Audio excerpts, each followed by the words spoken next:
Hello everyone and welcome back, and we have some more predictions here for you today. It is going to be for AEW Revolution 2024, and as of this recording, which is a late Thursday night at this time, there's 9 matches on the card, and I do kind of expect that there will be more matches that end out getting added to the show for pre-show purposes or anything to go along with that. But I'm going to go ahead and get started here with a tag team match, which is going to be FTR going up against Claudio Castagnoli and Jon Moxley. And honestly, this has been set up where it seems like Claudio and Moxley have been kind of going ahead and like, we're going to be a part of the tag division now and wants a tag team to step up. So FTR ended out doing that. Now, based off of what happened on Wednesday night with Dynamite, it does go to expect that maybe FTR would pick up the victory in this one, especially with them being the established tag team. But in this case, because it does feel like Moxley and Claudio are going to be doing a little bit more within that tag division, I'm actually going to go ahead and pick them to win this match and get one over on FTR. Maybe they have another match down the line to set up something further, but we'll see how that ends up going. Up next, we're going to have a really good match on our hands with this one. It's going to be Will Ospre going up against Kenos Takeshita, and it's going to be, of course, Will Ospreay's first match as a full-time AEW roster member versus him coming in as part of New Japan or anything to go along with that. They are going to be playing up this whole aspect with both of them being in the Don Callis family. I am going to go with Will Ospreay to pick up the victory here, considering it's his first match, though I could see them going with Takeshita as a surprise winner in this one as well. But when it comes down to it, I don't see Will Ospreay being in the Don Callis family for too much longer coming into AEW. And up next, we have the AEW Continental Crown Championship. It is going to be Eddie Kingston going up against Bryan Danielson. This has been, of course, set up through the Continental Classic, and with Eddie Kingston now having the Continental Crown Championship, he's also Ring of Honor Championship and New Japan Strong Champion to go along with it. All three of those belts are kind of put together into one. In the terms of how this match has been set up, well, again, they've done a really good job with this. You know, a lot of people do want to see Bryan Danielson with a championship inside of AEW. I think at this point, he just wants to wrestle in matches and tell stories the way that he wants to personally do it. I feel like they're trying to go with, you know, Eddie's trying to earn his respect. Didn't technically get it during his first victory, with his first victory over Danielson in the Continental Classic final, or not the final, but the semifinal. But I think he's going to end out doing it here. I'm gonna go with Eddie Kingston to keep the belt, and I don't know if they're gonna do a respect spot at the end, but it should be just a really good match again, just much like with Will Ospreay and Takeshita as well. And up next, we have the AEW Women's Championship match. It is going to be Timeless Toni Storm going up against Dianna Perrazzo. Honestly, the story that they have set up here for this women's title match has actually been really good. Playing off of the history of Toni Storm and Dianna Perrazzo, where, you know, Dianna's trying to bring back the old Toni Storm to a certain degree, reminding her of their past. And of course, the submission battle that the two of them have been kind of trying to one up each other in their particular matches leading up to this title match. I do feel like this has probably been the best work that Toni Storm has done, especially going into the Timeless Toni Storm gimmick. I know it's been widely popular, and honestly, like I said, I feel like it's been her best work. I don't necessarily think they're going to be taking that title off of Toni Storm quite yet. So I'm going to go with Toni Storm to pick up the victory and to keep the AEW Women's Championship. And up next, we have the All-Star Scramble match. Now, this was originally going to be called the Meat Madness match, though they ended up canceling that and went with this instead. Currently, we do have 6 people announced for the match, with 2 more coming up within Rampage and at Collision as well. But currently, you have Chris Jericho, Wardlow, you have Brian Cage, Hook, Lance Archer, and Powerhouse Hobbs. I do, even regardless of who they end out having the other 2 people being in there, it's a match where I feel like Wardlow's going to be the one picking up the victory in this one, especially with the factor that they have added an AEW World Championship match to go along with it. I do feel like they're going to, even though it's been a very slow start, they're going to start building up the Undisputed Kingdom to be a little bit more threatening. And this would be a good way of starting by getting Wardlow into a world title picture by winning this match. So, like I said, I'm going to go with Wardlow on this one. And up next, we have the AEW International Championship. It's going to be Orange Cassidy going up against Roderick Strong.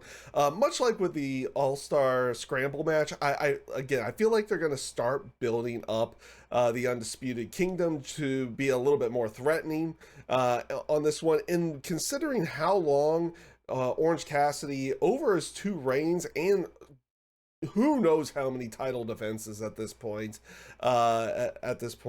has really made that international title kind of mean a little bit more. I feel like it's probably about time to get that off of him and maybe go into a different story of some kind further down the road. They do have something going on with best friends and everything with that, so we'll see how that ends up playing out. But for this one, I've got to go with Roderick Strong. And up next, we have the TNT Championship match. It is going to be Christian Cage going up against Daniel Garcia. This is going to be an interesting one. I know where I feel like I'm going with this. I'm going to still make that prediction in the end, though I do feel like this match can go either way, especially with the popularity of Daniel Garcia and where they've been going. It would probably be nice to get a championship on him outside of one of the Ring of Honor championships that they've put on him in the past. So there's a good possibility that they would put the title on Daniel Garcia and have him pick up the victory here. But honestly, I don't think it's going to end out happening. I am going to go with Christian Cage on this one. It's just, he's actually been making the TNT title kind of mean more at this point, and it's not really time to take that championship off of him, at least not in my own personal opinion. So I've got to go with Christian Cage on this one to keep the championship, but I wouldn't be shocked if they went with Daniel Garcia as well. And up next, it is going to be for the AEW World Championship. It is going to be a triple threat match with Samoa Joe going up against Swerve Strickland and Hangman Adam Page.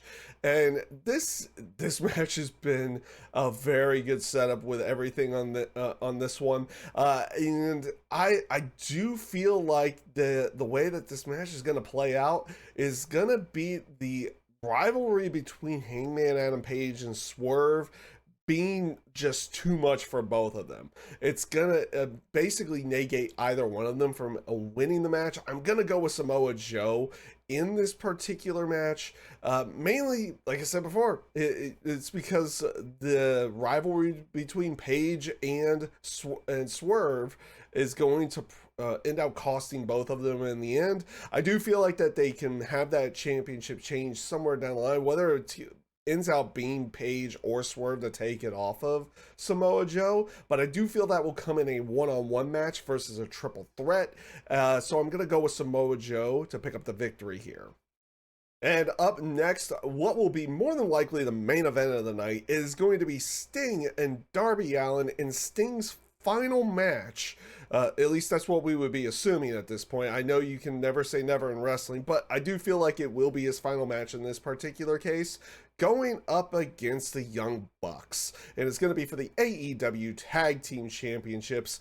And this is going to be one of those where, do they go with the feel-good story of Sting going out on top, winning, and they figure out what to do with the AEW Tag Team titles later? Or do they go the traditional route where Sting will go out on his back? It's kind of tradition where, you know, you lose your last match in some way, shape, or form. Now, I would figure that they would have Sting win the match in many cases to, you know, try to, you know, have the feel good story for the end, everything to go along with that. But there's one thing that tells me that it's not going to end out being that way, and I'm gonna pick the Young Bucks to win this match.